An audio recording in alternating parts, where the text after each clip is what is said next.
개역 개정 같이 비교해 보시면서 같이 말씀을 보시면 좋을 것 같아요.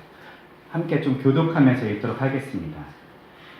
다윗이 왕국에서 살던 어느 날 예언자 나단에게 말하였다. 나는 이렇게 성벽으로 지은 궁궐에 살고 있는데 여호와의 법궤는 천막 안에 있다니 이래서야 되겠소? 나단이 다윗과 대화하였다. 임금님께서 하시고자 하는 일을 그대로 실행하소서. 하나님께서 임금님과 함께 있으시며 도와주실 것입니다. 그러나 하나님께서 그날 밤 나단에게 말씀하셨다. 너는 내 종 다윗을 찾아가서 이렇게 전하여라. 여호와께서 말씀하신다. 너는 내가 살 집을 짓지 말아라. 나는 이스라엘 백성을 애굽에서 해방시킨 뒤 오늘날까지 한 번도 어떤 건물 안에서 산 일이 없었다. 나는 언제나 천막 한 장으로도 만족하고 이곳에서 저곳으로 옮겨 다녔다. 내가 많은 사사들을 세워 내 백성 이스라엘을 지도하게 하였으나 그 어느 누구에게도 왜 너는 성벽으로 내가 살 집을 지어주지 않았냐고 말한 적이 없다. 그러므로 너는 내 종 다윗에게 이렇게 전하여라. 온 세계의 주인이신 여호와께서 말씀하신다. 내가 양떼를 몰고 다니던 너를 데려다가 내 백성 이스라엘의 통치자로 세워 네가 무슨 일을 하든지 함께 있으며 너를 도와주었고 네 적들을 모두 멸망시켰다. 그래서 너는 이미 온 세상에 이름을 떨치게 되었고 앞으로도 영원히 위대한 사람으로 이름이 남게 될 것이다. 내가 또 내 백성 이스라엘이 아무 걱정 없이 집을 짓고 살게 하려고 이 땅을 주고 정착하도록 도와주었으니 다시는 악한 족속들이 그들을 환란에 빠뜨리지 못할 것이다. 전에 사사들을 세워 내 백성 이스라엘을 지도하던 때와 다르다. 이제 내가 직접 내 모든 원수들을 멸망시키겠다. 너는 내가 살 집을 짓겠다고 하였지만 내가 너를 위하여 내 집을 지어주겠다. 내가 내 왕조를 일으키고 이스라엘 나라를 영원히 세워주겠다. 내가 목숨을 다하여 죽은 뒤에는 내 후손들 가운데 한 사람을 일으켜 왕 위에 앉히고 나라를 든든히 세워주겠다. 그러면 그가 나를 위하여 성전을 건축할 것이고 나는 그의 후손들이 영원히 왕위를 계승하도록 도와주겠다. 내가 몸소 그의 아버지가 되고 그는 내 아들이 될 것이다. 내 선임자였던 사울에게는 내 사랑을 거두어 더 이상 도와주지 않았으나 내 후계자에게는 영원히 내 사랑을 베풀 것이다. 이스라엘을 다스리는 나의 통치권을 직접 그에게 영원히 맡겨 그의 왕조가 언제까지나 이어지게 할 것이다. 아멘. 오늘은 5번째 언약, 자유롭고 겸손한 하나님이라는 말씀으로 하나님 말씀 전하도록 하겠습니다. 우리가 창세 후에 아담과 하와로부터 시작해서 오늘 다윗에 이르기까지 언약에 대해서 쭉 살펴보고 있어요. 그래서 언약의 첫 번째 대상자, 어떻게 보면 인류를 대표했었던 아담과 하와라는 그 사람들을 선택하셔서 하나님께서 언약을 주셨죠. 너의 여자의 후손을 통하여 내가 한 사람을 세울 것이고 그가 뱀의 머리를 깨뜨릴 것이다 라는 하나님의 언약을 주셨죠. 그리고 그 언약으로부터 해서 쭉 언약이 이어지면서 노아, 그리고 아브라함, 그리고 이스라엘, 그리고 오늘날 다윗에 이르기까지 하나님의 언약이 어떻게 이어가는지를 우리가 성경, 구약을 통해서 볼 수가 있습니다. 하나님 말씀을 우리가 이렇게 보았을 때는 우리는 사실 몇 장으로 이렇게 넘기면서 이 언약이 어떻게 성취되는지 볼 수 있지만 이 시대에 살았던 사람들은 조금 달랐을 것 같아요. 쉽게 얘기하면 언약이 다음 언약으로 구체화되고 갱신되는 데에 약 몇백 년에서 길게는 1000년에 가까운 시간이 걸려요. 이게 참 우리와 하나님과의 그 딜레마인 것 같아요. 하나님은 신실하시죠. 역사적인 관점에서 보면 그분은 반대로 생각하면 1000년이 넘는 시간 동안 그 약속을 잊지 않고 신실하게 그 약속을 지켜오시는 분이신 것을 증명되는 거예요. 그런데 문제는 무엇이냐면 우리라는 한 개인의 인생을 봤을 때 하나님의 언약이 나의 인생에서 성취되지 않는 것을 눈으로 볼 수 있다는 것이죠. 그래서 하나님의 언약은 어디 갔는가 라고 우리는 의심할 수 있고 때로는 어떤 혼란 가운데 빠질 수 있다는 것이죠. 과거에 있었던 사람들도 사실 이런 문제들이 있었어요. 하나님께서 말씀하셨지만 그분은 약속을 지키지 않는 것 같다. 우리는 여전히 어려움을 당하고 때로는 여전히 힘든 일이 있고 우리는 어떤 어려움 속에 닥쳐 있을 때에 하나님의 놀라운 구원의 역사보다 마치 이스라엘 백성들이 400년이라는 노예 시절을 걷기도 하고 때로는 나라가 파괴되어서 뿔뿔이 흩어져서 나라 잃은 백성으로 살았던 그 몇백 년의 시간들을 바라보면 하나님은 계시는가? 라고 이스라엘 백성들은 질문을 던졌을지도 몰라요. 그러나 우리가 잘 알다시피 우리는 참 감사하게도 그 언약이 성취된 이후의 시대의 사람들이죠. 하나님께서는 약 창세 전에, 그러니까 창세 이후에 말씀하신 그 언약이 몇 천 년이 흐르는 동안 한 점도 빠뜨리지 않으시고 그 신실하게 그 약속을 지켜오시는 분이에요. 우리 삶에 좀 적용해보면 어떨까요? 여러분들에게 하나님께서는 이 큰 줄기의 언약뿐만 아니라 개개인에게도 하나님께서는 꿈을 주시고 언약을 주십니다. 우리가 하나님을 만났을 때에는 두 가지의 반응을 하게 돼요.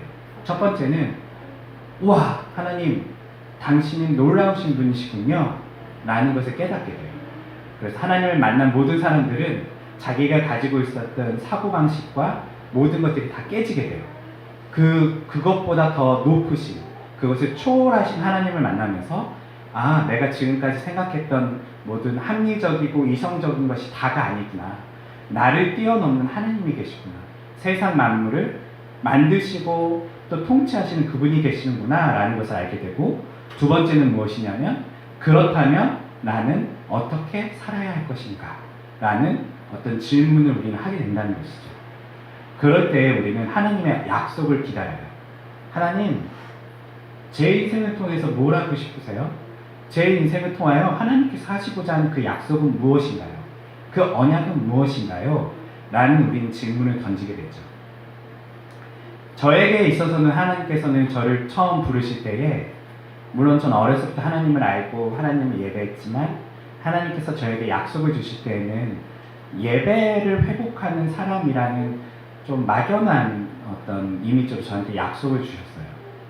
그것이 어떻게 성취되는지는 아직도 과정 속에 있겠죠.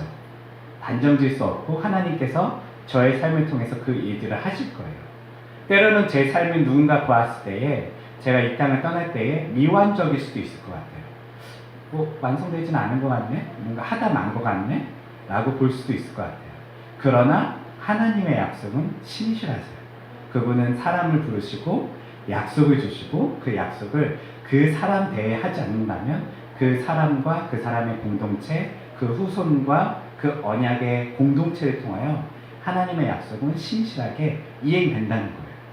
아마 제가 받은 약속도 제가 처음 받은 것이 아니라 누군가에게 주었던 그 약속이 저에게 넘어왔을 수도 있고요. 그런 인생 가운데 우리는 어떻게 보면 이어달리기를 하는 사람들처럼 이 자리에 서 있는 것이에요. 그래서 지금 저희 세대는 여기서 뛰고 있고요. 또 우리 어리고 젊은 우리 세대들도 다음 세대를 향해서 또 뛰어갈 준비를 하고 있겠죠. 하나님께서는 여러분들을 준비하고 계십니다.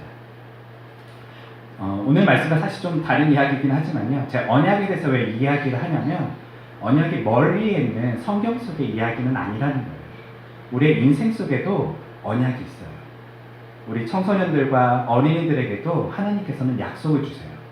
그것이 처음에는 구체적이지가 않아요. 굉장히 막연해요. 그러나 인생이라는 그 시간을 통해서 언약은 점차 구체화되고요. 때로는 미완된 것 같지만 결국은 하나님께서 그 언약을 성취하시는 하나님이신 것을 우리는 성경을 통해 볼 수 있고 역사를 통해 볼 수 있고 또 인생을 통해 볼 수 있다는 것이에요. 오늘은 그 언약의 말씀이 구체화된 한 사람을 우리가 쳐다볼 거예요. 쉽게 얘기하면 민족을 대표했었던 민족이 아니라 인류를 대표했었던 아담과 하와라는 사람이 있었다면 그 후에는 한 가정을 대표하는 노아라는 사람이 나타나죠. 물론 이 노아라는 사람도 결국은 온 인류를 대표하는 사람이 되는 거예요. 그리고 하나님께서는 노아 이후에 한 사람을 택해요. 그 사람이 우리가 잘 아는 아브라함이라는 사람이에요. 그 사람을 택해서 이제 내가 이제 사람이 아니라 공동체를 택하여 하나님의 어떤 일들을 할 터인데 너의 후손들이 바로 그 공동체의 시작이 될 것이다 라는 말씀이 하나님의 말씀이셨어요. 그리고 나서 그 언약은 점차 구체화되죠. 그리고 한 민족에게 이르게 돼요. 그 민족이 바로 이스라엘이라는 역사 속에 나타나는 그 민족이에요. 그 민족을 통하여 하나님께서 꿈꾸셨던 그 언약, 하나님 나라에 대한 그 그림을 조금씩 더 구체화시키기 시작하십니다. 그러면서 민족이 이제 땅을 얻었고 가나안 땅에서 그들이 국가를 세웠고요. 그리고 국가를 세우고 그들이 나중에는 왕을 세우게 돼요. 그 왕이 첫 번째 왕은 우리가 잘 알다시피 누가 있죠? 사울이라는 왕을 택하죠. 그러나 그 사울이라는 왕은 하나님의 그 약속을 알지 못했어요. 제대로 알지 못하고 이방의 왕들처럼 그냥 통치하거나 아니면 자신의 어떤 이익과 명예를 위해 그 나라를 움직이려 했었죠. 그때 하나님께서는 그런 왕이 내가 보여주고자 하는 왕이 아니다. 내가 언약 속에서 보여주고자 하는 왕은 다른 왕이다 라고 하시면서 다른 한 사람을 택하시죠. 그 사람이 바로 오늘 말씀에 있는 다윗이라는 왕이에요. 다윗이라는 사람을 우리가 좀 살펴보면 여러분들이 잘 알다시피 존경할 부분과 그렇지 않은 부분이 다 가지고 있어요. 다윗은 사실 우리가 잘 알다시피 유력한 가문의 사람은 아니었어요. 쉽게 말하면 잘 나가는 사람이 아니었어요.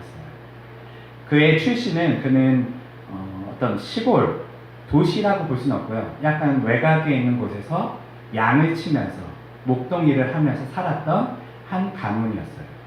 우리로 치면 뭐 도시에 있는 어떤 큰 기업의 사장님 자녀가 아니라 농사를 짓고 있는 약간 외곽에서 농사를 짓고 어떻게 보면 이제 열심히 노동을 통하여 먹고 살았던 그냥 그런 그 당시 하층민이었겠죠. 그런 가문 속에 그는 태어났어요. 그리고 그는 첫째 아들도 아니고 막내로 태어났고요. 그가 이제 나중에 하나님께서 그를 왕으로 택하시죠. 여러 가지 여기서 우리는 교훈을 얻을 수 있을 거예요. 첫 번째 교훈은 하나님께서는 외모로 사람을 취하지 않으시고 하나님의 마음에 합한 사람을 부르신다라는 거예요.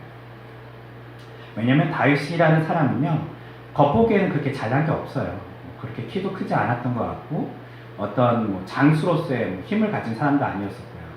그리고 그 당시에 있었던 어떤 돈도 없었었고 땅도 크게 없었었던 그런 또 땅이 크게 없었다는 건 뭐냐면 그 당시에 가난했을 뿐만 아니라 막내 아들이라는 얘기는 뭐냐면 가난한 집안에 더 유산을 받을 수도 없을 만큼 더 가난한 어떤 한 사람일 거라는 거예요.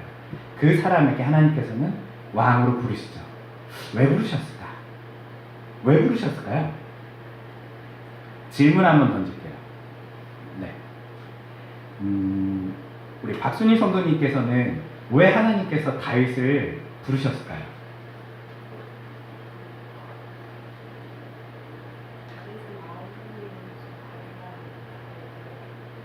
네. 네. 뭔가 다윗의 마음은 다른 사람들과는 좀 달랐다라고 표현해 주셨어요. 맞아요. 우리 찬양회 같은 경우는 어떻게 생각해요? 왜 하나님께서 다윗을 불렀을까요?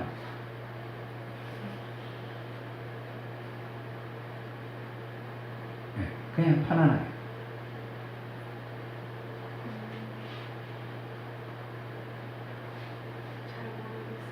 예, 잘 모를 수 있습니다. 저도 잘 몰라요. 탐구해 가는 거예요. 왜 하나님께서는 다윗을 부르셨을까?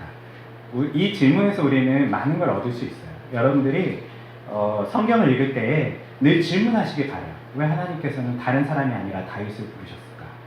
그렇게 잘한 것 같지 않은데. 사실 여러분 다윗의 삶을 보면요, 그렇게 뭐 하나님 마음에 합했다라고 말하지만 그렇게 또 튀는 모습은 별로 없어요. 그가 밤새도록 예배를 했다든지, 뭐 새벽 기도를 날마다 열심히 드렸다든지, 뭐 양을 날마다 잡아 하나님께 번제로 드렸다든지 이런 얘기가 없어요. 그는 그의 삶에 보면요, 몇 가지 특징들이 있는데 첫 번째는 성실했어요. 네. 자기에게 맡겨진 양들에 대해서는 책임을 질 줄 알았었어요. 어떻게까지 책임을 졌냐면 목숨까지 걸었었어요. 그러니까 사자와 곰이나 이런 어떤 들짐승과 사실 싸우면 돼요, 안 돼요? 양이 소중해요, 자기가 소중해요? 자기가 소중해요. 근데 양을 위해서 목숨까지 걸면서 싸웠어요. 왜냐하면 자기에게 맡겨진 일들에 그는 성실하게 일했던 거예요. 이런 부분들은 좀 다른 모습들이겠죠. 뿐만 아니라 뭐 여러 가지 찾아볼 수 있지만 다윗이 한참 부각됐었던 골리앗과의 싸움을 우리가 살펴보면 다윗이라는 사람은 용기가 대단했던 것 같아요. 네. 우선은 다른 건 잘 몰라도 그가 용기라는 것을 갖고 있었었고, 그리고 또 하나는 하나님에 대한 어떤 그 남다른 신앙을 가지고 있었어요. 무엇이었냐면 하나님은 만유의 주이시고 만유의 왕이신데 우리 하나님에 대해서 함부로 얘기하는 것들에 대해서는 나는 참을 수 없어. 어떤 이것을 그는 불의로 봤어요. 그리고 이것과 싸우는 것이 정의로 봤어요. 그래서 그는 목숨을 걸고, 사실 골리앗과의 싸움에서 이기려고 나갔다고 저는 생각하지 않아요. 다윗이 사실 나갔을 때는요, 내가 전략적으로 저 골리앗의 머리를 정확히 맞춰야지 이런 생각보다는 우선은 참을 수 없는 마음이 있었을 거예요. 하나님이 향한 열정 때문에. 그래서 그 마음을 가지고 나아가게 되죠.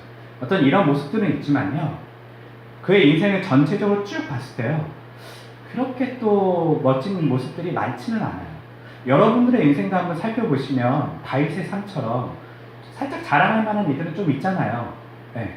좀 유별났던 신앙의 모습들은 한두 번씩은 있었잖아요. 네. 그럼에도 불구하고 다윗과 우리의 삶이 뭐가 다를까? 사실 성경은 다르지 않다는 것도 이야기하고 있어요. 다윗도 여전히 사람이었고, 그가 사실은 하나님의 사람이 될 수 있었던 데 가장 큰 중요한 이유는 하나님이셨다는 거예요. 하나님께서 다윗과 함께 하셨더라가 어떻게 보면 다윗의 인생에 대한 이야기일 거예요. 그런 다윗에게 하나님께서는 오늘 말씀에 보면 어떤 재미있는 이야기들을 하고 있어요. 역사적으로 이제 다시 돌아갈게요. 과거로 쭉 돌아갔어요. 다윗이 모든 이제 문제들을 해결하고 드디어 왕국을 건설하게 됐어요. 이제 소년 다윗이 아니라 왕 다윗이에요. 이제 왕으로서 한 성을 짓고요, 그 성에서 드디어 왕이라는 권세를 누리면서 살 수 있는 모든 조건들을 완료했어요. 그리고 다윗이 매일매일 그 왕 궁궐에서 살면서 그 왕에게 주어지는 영광과 놀라운 어떤 그런 재물들과 어떤 모습들을 누리면서 그 가운데 살고 있었죠. 어느 날 밤 다윗이 생각하게 된 거예요. 나는 너무나 지금 행복하고 잘 있는데 하나님의 성전인 어떤 이방 성전을 보면, 다른 나라를 보면 금으로 만들고 화려하게 자신의 성처럼 만든, 어떤 왕의 궁궐처럼 만든 그런 이방 신전들은 많은데 우리 하나님은 천막 속에 거하시고 계시는구나 라는 생각을 했었어요. 그러면서 다윗이 무슨 고민에 빠지냐면, 내가 하나님을 사랑하는데 하나님을 여기다 두면 안 돼. 하나님을 정말 하나님을 위해 멋진 어떤 성전을 짓고 세상에 있는 모든 왕들이 하나님을 예배하게 만들어야지 라고 다윗은 생각을 했어요. 그리고 그 마음을 나단이라는 당시의 선지자에게 전하게 되죠. 선지자가 그 말을 들었을 때에 선지자도 맞습니다, 왕이시여. 너무나 좋은 생각입니다. 당신의 말처럼 하나님의 성전은 지금 천막에 있다는 것은 좀 자존심 상하는 일입니다 라고 생각했던 것 같아요. 선지자 나단이요. 우리가 믿는 하나님은 세상의 만유의 주이시고 온 세상을 다스리시는 분이신데 이런 천막이 있으면 되겠습니까? 우리가 하나님을 위해 이제 왕궁도 지었으니 우리가 하나님을 위해 성전도 지읍시다 라고 나단과 이야기를 하게 돼요. 그래서 이제 이 일들이 차근차근 진행되려고 하는 그때에 어느 날 밤 하나님께서 나단을 찾아가십니다. 그리고 말씀하시기를 나를 위해 성전을 짓지 말아라 라고 얘기하고 있어요. 왜냐하면 하나님께서 나를 위해 성전을 짓지 말아라. 제가 이제 또 두 번째 질문도 드릴게요. 이 중요한 질문이에요. 왜 하나님께서는 자신을 위해 성전을 짓지 말라고 하셨을까요? 네. 왜? 멋지게 지으면 좋잖아요. 천막에 있는 것보다 한 몇천 평, 몇만 평의 대지를 사서 큰 하나님의 성전을 짓고 멀리서도 그 성전을 보면서 하나님이 계시는 곳 하면서 예배할 수 있으면 너무나 좋잖아요. 그런데 왜 하나님께서는 자신을 위해 성전을 짓지 말아라 라고 하셨을까요? 우리 박홍영 자매님은 어떻게 생각하시나요? 성전 자체가 우상이에요. 성전 자체가 우상이 될 수 있기 때문에. 예, 맞아요. 그럴 가능성이 농후하죠. 맞습니다. 우리 겸이는 왜 하나님께서 하나님의 성전을 짓지 말라고 했을까요?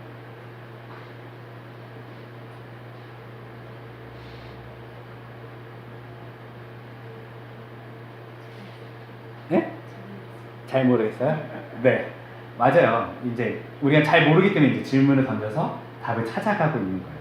선이야, 왜 하나님이 하나님을 위한 집을 짓지 말라고 했을까?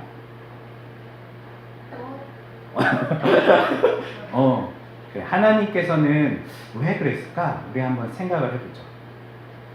은혜의 생각은 어때요? 왜 하나님께서는 하나님의 집을 짓지 말라고 하셨을까요?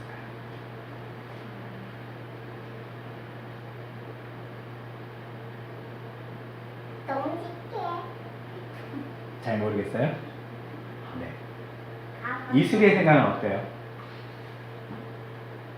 왜 하나님께서는 하나님을 위해 집을 짓지 말라고 했을까? 우리가 이 질문을 통해서 나온 대답을 가지고 해답을 찾아갈 거예요. 네. 생각을 한번 해보세요. 왜? 모든 건 다 준비됐어요. 지을 수 있는 돈도 있고요, 권력도 있고요, 모든 건 다 준비가 완료됐어요. 짓기만 하면 돼요. 왜 짓지 말라고 하셨을까?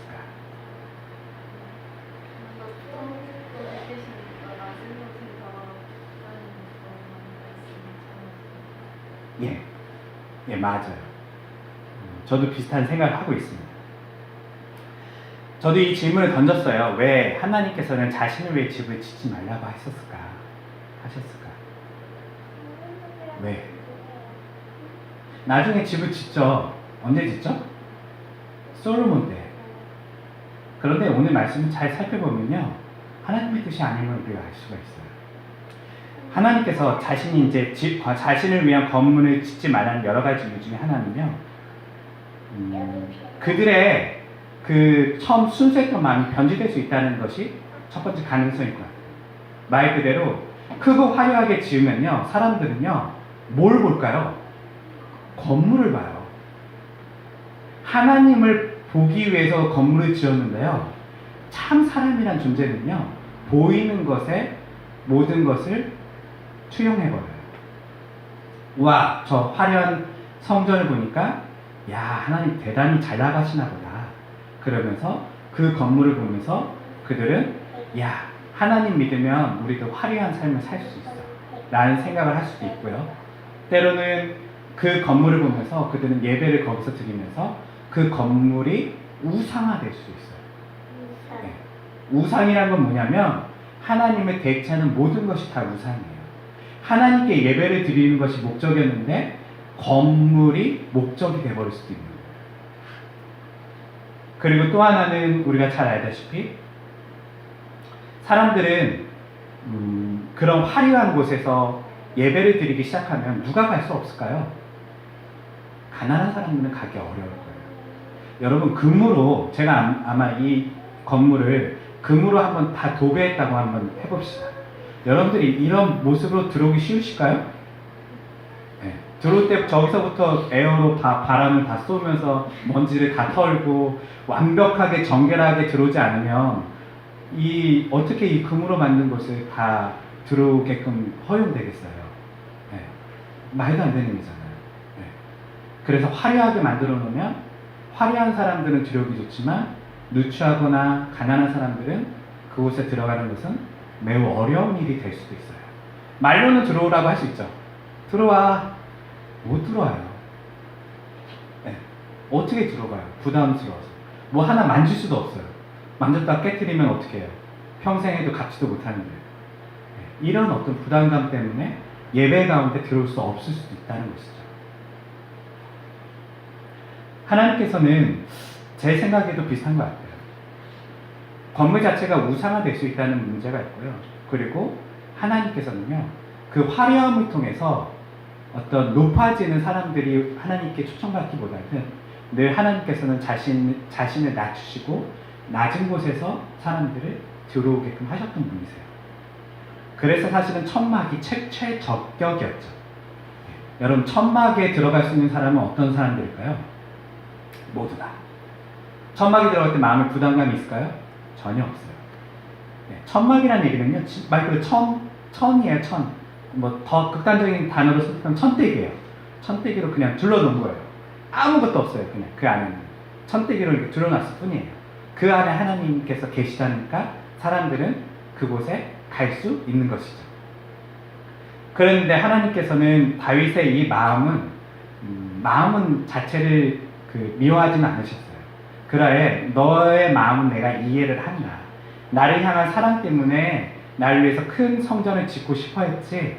그러나 다윗아, 나는 너의 마음은 이해하지만 내가 너의 말대로 해줄 수 없는 이유는 나는 사람들을 사랑하기 때문에 거기에 거할 수 없다라고 이야기하시는 거예요. 하나님께서는 말 그대로 여전히 낮은 곳에 계시길 원하셨어요. 높은 산 위에 성전이 아니라 언제든지 사람들과 만날 수 있는 장막 속에 거하시길 원하셨던 모습이 하나님이셨어요. 그러면 반대로 한번 생각해 볼게요. 장막의 특징은 뭘까요? 공개가 아닐 수 있어요. 예, 맞아요. 장막은요, 말 그대로 폈다 접었다 할 수 있는 거예요. 하나님께서 이스라엘 백성들한테 그들이 출애굽을 해서 그들 가운데 거하시는 방법으로 장막을 선택하신 이유는 그들과 함께 이동하기 위해서였어요. 다른 말로 하면 그들과 함께 거하시기 위해서 그분은 장막을 선택하신 거예요. 다른 신은 달랐어요. 이동하는 신이 아니에요. 모든 신들은요, 이방에 있는 신이나 모든 신은요, 지역에 있는 신이에요. 예를 들면 이슬람에 있는 알라라는 신은 어디에 가면 만날 수 있을까요? 메카. 메카라는 곳에 가야지 그 알라라는 신을 만날 수 있죠. 물론 그들은 어디에 가나 있다라고 얘기하지만 메카라는 곳이 성지이기 때문에 그곳에서 예배드릴 때에 그 신이 더 잘 예배를 받으신다고 얘기를 해요. 불교는 어떨까요? 어디서 그 참선을 할 때에 더 그 신이 좋아할까요? 좋아요. 네, 절이나 사당을 만들어 놓고 어떤 공간 안에서 그 신을 예배할 때에 그 신을 좋아하죠. 모든 신이 다 그랬어요. 이 당시에 있는 신들도 당시에 있었던 제우스라든지 당시에 있었던 포세이돈이라든지 또 뭐가 있을까요? 그리스 많은 신들. 여러분들이 인문학적 지식을 마음껏 얘기해보세요. 게임에도 많이 나오잖아요. 그리스에 있는 신들. 미의 여신 하면 아프로디테가 있었을 것 같고요. 그리고 제우스의 부인이 헤라라는 여신도 있었을 것 같고요. 이런 신들은요, 각 도시를 통치하는 지역신이었어요. 그 지역에 가면 그 신이 있고 그 신에게 예배를 드리는 것이 그 지역의 문화이고 종교였어요. 근데 하나님께서는 그걸 선택하지 않으세요.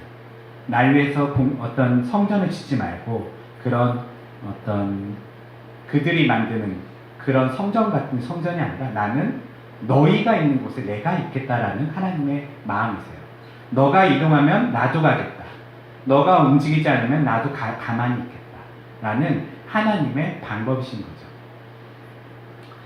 그리고 또 하나는 이 말은 반대로 하면요, 하나님의 자유라는 거예요. 자유. 하나님은요, 자유하시죠. 제한받으시는 것을 원치 않으세요. 그래서 하나님께서 뭐라고 말씀하냐면 나는 한 번도 건물 안에 거한 적이 없다라고 얘기하고 있어요. 나는 한 번도 장막이라는 것도 그냥 의미적인 장막이지 어떤 공간에 제한된 신이 아니라 나는 무한히 자유로운 존재야. 그것을 모세와 만났을 때 하나님께서 뭐라고 표현하시죠? 하나님, 당신은 누구십니까? 라고 모세가 물을 때에 하나님이 자기를 뭐라고 표현하시죠? 나는 스스로 있는 자. 그 다른 말로 하면 나는 나다라는 거예요. 나의 이름을 너는 물었지만 나는 나야. 너한테 소개할 방법이 이 방법 말고는 없어. 나는 어떠한 이름을 가진 신이라고 한다면 그 이름에 제한을 받겠죠. 그게 아니라 나는 존재야. 나는 모든 곳에 있고 나는 모든 것을 있게 하는 존재야. 나는 그러한 신이야. 라는 것을 표현하시죠. 하나님의 무한한 자유와 하나님의 무한한 전능성이 그 말 속에 표현되는 거예요. 다윗에게 하신 말씀도 동일한 얘기예요. 나는 건물 안에 갇혀있지 않아. 나는 자유해. 나는 내가 움직이고 싶으면 움직일 거고 내가 함께하고 싶은 사람과 함께할 거야. 그곳이 누추하던 화려하던 그것은 나에게 아무런 문제가 되지 않아. 왜냐하면 나는 자유한 하나님이기 때문에. 라는 이야기죠. 그리고 하나님께서는 말 그대로 천막 안에 거하시겠다라고 말씀하신 것은 낮은 곳으로 임하시겠다는 하나님의 의지적인 표현이에요. 너는 나를 높이려 하지만 아니야, 난 낮은 곳에 있을 거야. 반대로 뭐라고 얘기하면 오히려 내가 너를 위해 집을 지어줄게. 이런 이야기까지 하시고 계시다는 것이죠. 한번 오늘날 우리의 삶 가운데 이 말씀을 가져와 볼게요. 저는 안타까운 부분이 바로 이거 같아요. 많은 한국 교회, 많은 교회들이 이 말씀을 좀 들었으면 좋겠어요. 하나님이 어떠하신 분이신가? 여러분, 예배당이 필요할까요? 안 필요할까요? 예배당은 필요할 수 있어요. 왜냐면 우리는 사람이잖아요. 우린 공간에 있어야지 안정감을 느껴요. 그런데 하나님을 위한 예배당은 필요할까요? 안 필요할까요? 안 필요해요. 하나님은 공간에 계시는 분이 아니세요. 하나님은 자유로우신 분이시죠. 어쩌면 우리가 많은 교회들이 하나님의 이름을 위하여 하나님을 위하여 우리가 성전을 지읍시다. 교회를 크게 지읍시다. 그리고 우리가 건축을 하고 헌금을 합시다. 라고 이야기를 하고 있다는 것이죠. 하나님께서 원치 않으십니다. 만약에 이 말을 반대로 했으면 좀 저희는 이해할 수 있다고 봐요. 많은 사람들을 위하여 좀 더 좋은 공간을 우리가 만들어 갑시다. 이렇게 하면 사람들을 위한 공간으로서는 필요할 수 있어요. 그러나 하나님은 건물 안에 계시는 분이 아니시라는 거예요. 오히려 건물 중심의 신앙생활을 하였을 때에 이스라엘 백성들의 역사를 보면 어떻게 됐냐면 하나님께서는 건물을 파괴해버리세요. 그들이 건물 안에 모여서 하나님을 찾고 건물에서만 그들이 예배를 드리고 건물을 향해서 그들이 기도를 드릴 때에 하나님께서는 하신 일은 건물을 파괴해버리세요. 그리고 예수님 때에는 어떤 일까지 일어나죠? 휘장을 갈라버리세요. 난 제한받지 않아. 나는 그곳에 존재하는 곳이 아니라 나는 지금 너희와 함께하는 하나님, 그것이 바로 임마누엘, 함께하시는 하나님이야 라는 것을 성경은 이야기하고 있다는 것이에요. 오늘날 교회들이 이 말씀을 들었으면 좋겠어요. 하나님은 건물 안에 계신 분이 아니세요. 하나님은 어디 계시죠? 우리와 함께 계세요. 그분은 우리와 함께 이동하시고요. 너가 가면 내가 같이 천막 쌓아두고 갈 거야. 네가 가는 곳에 내가 함께 할 거야. 그게 늘 하나님께서 아담 때부터 계시록에 이르기까지 모든 하나님의 사람들에게 약속하신 거예요. 너가 가면 내가 갈 거야. 너와 내가 함께 할 거야. 내가 있는 곳에 네가 와가 아니었어요. 너가 가면 내가 갈 거야. 내가 너와 함께 할 거야. 이것이 하나님의 성품이시고 하나님의 방법이셨다는 것이죠. 여러분, 하나님을 위한 공간은 필요 없습니다. 하나님은 우주 안에 무한하시고요. 그리고 우주를 통해서 우주의 하나님의 영광을 다 담는다 해도 하나님의 영광을 다 담을 수 없는 분이 바로 하나님이시라는 거죠. 하나님 지금 누구와 함께 하신다고요? 바로 우리와 함께 하고 계세요. 이 말씀이 점차 이제 나중에 하나님께서 이제 아까 우리가 얘기했듯이 다시 이야기하세요. 너가 나한테 집을 지어준다고 했는데 아니야, 난 집이 필요 없어.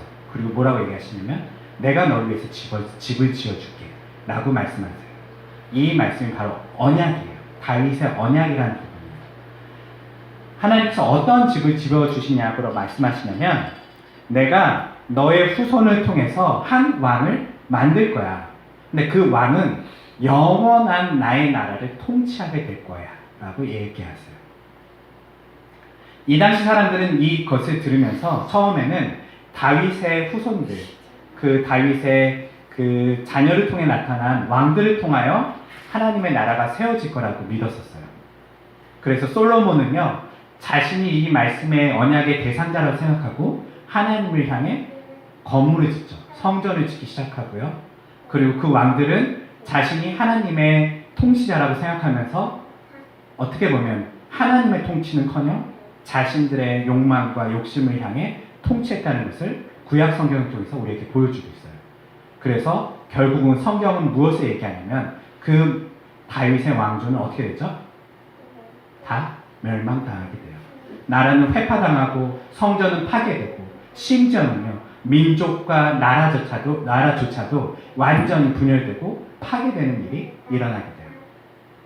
그리고 모든 것이 절망한 그때에 하나님께서는 그 언약을 잊지 않으셨어요.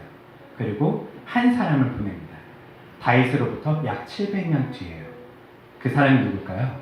바로 예수님이세요. 예수님께서는 신약 성경은 예수님에 대해서 뭐라고 얘기하냐면 다윗의 자손이더라 라고 마태복음은 이야기하고 있어요. 그가 다윗의 후손으로서 이 땅에 하나님의 나라를 만드는 분이셨고 그분은 하나님의 나라를 영원히 통치하시는 하나님의 언약의 왕이십니다 라고 이야기하는 것이 바로 예수님이세요. 이 다윗의 언약 안에는 즉 예수님이 들어있는 거죠. 이 왕조는 바로 예수님을 얘기하고 있고요. 그 백성들은 누굴까요? 바로 예수님을 믿는 우리들이죠. 하나님의 명령을 듣고 하나님의 말씀에 순종하는 그 사람들이 바로 우리가 되는 것이죠. 그런데 재밌게도 이 말씀이 예수님 당시에도 오해가 돼요.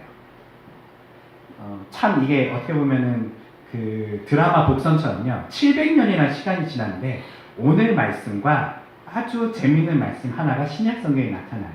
예수님 때죠. 마태복음 13장 1에서 2절을 보면요. 예수님의 제자 한 사람이 이렇게 얘기합니다. 그날 예수께서 성전을 떠나려 하실 때에 제자 한 사람이 말했다. 선생님, 얼마나 훌륭한 건물입니까? 돌을 조각하여 장식해 놓은 이 벽을 보십시오. 이렇게 제자가 물었어요. 예수님께서 대답하십니다. 이 큰 건물이 멋있어 보이느냐? 그러나 돌 하나라도 제자리에 그대로 얹혀있지 못하고 다 무너지리라.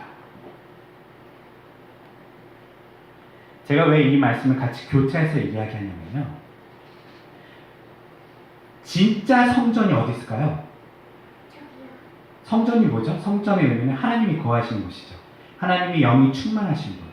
하나님의 영으로 충만하실 뿐만 아니라 하나님이신 그분.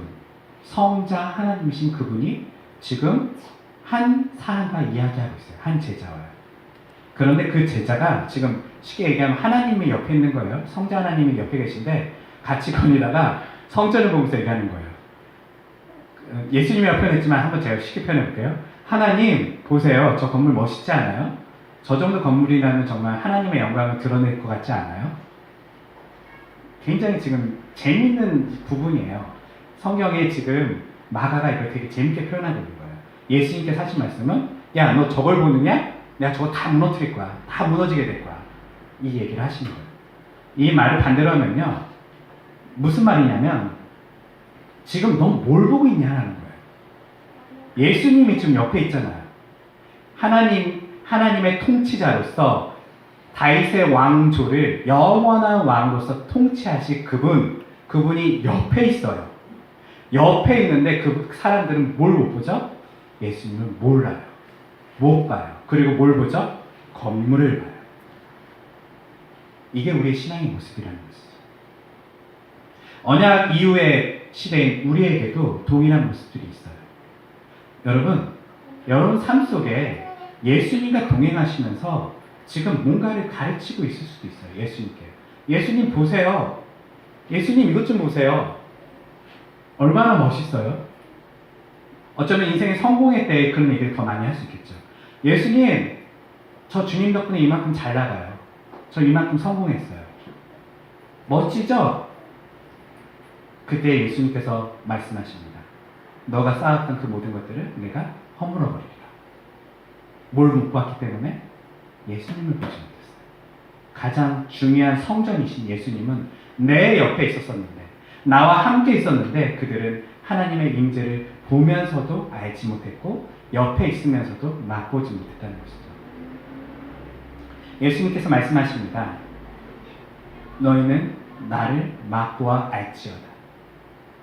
여러분, 여러분과 함께 하신 분은 예수님이세요. 예수님께서는요, 성전보다 소중하신 분이시고요. 여러분의 인생에 어떠한 쌓아 올리고자 하는 그 어떠한 건축보다, 인생의 어떤 구조보다, 인생의 꿈보다 예수님 정말 소중하신 분이세요. 그분이 여러분과 함께 계세요.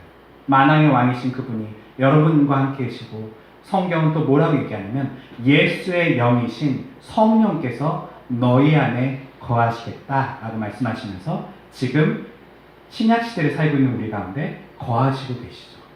그러면서 뭐라고 얘기하냐면 너희가 바로 하나님의 성전이라 라고 얘기하고 있어요. 여러분, 여러분들이 성전이십니다. 예수님과 함께하는 바로 그 공간이 여러분의 인격이고요, 여러분의 육체이고요, 여러분의 정신이고요, 감정이라는 것이죠.